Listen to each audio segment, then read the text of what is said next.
Welcome to my channel. ఇవాళ ఈ వీడియోలో పనస గింజలతో ఎంతో రుచికరమైన ఫ్రై ఎలా చేసుకోవచ్చో చూద్దాం.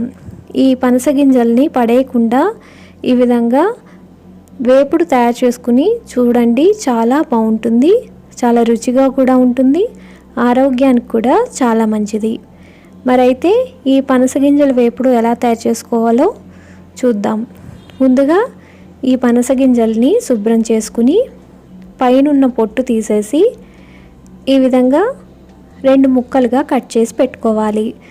ఇప్పుడు వీటిలో తగినన్ని నీళ్లు పోసి కుక్కర్లో పెట్టి 2 విజిల్స్ వచ్చే వరకు ఉడికించుకోవాలి. ఈ విధంగా ముక్క 2గా విడిపోతే చాలు, ఎక్కువగా ఉడకనవసరం లేదు.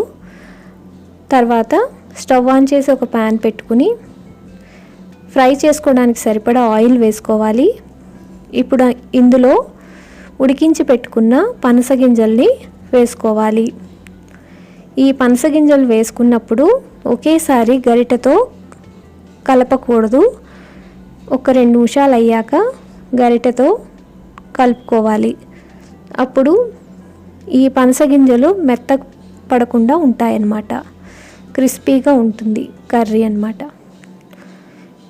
ఒక 10 నిమిషాల పాటు సిమ్లో పెట్టి వేయించుకున్నాక రుచికి సరిపడా ఉప్పు వేసుకోవాలి. అలాగే రుచికి సరిపడా కారం,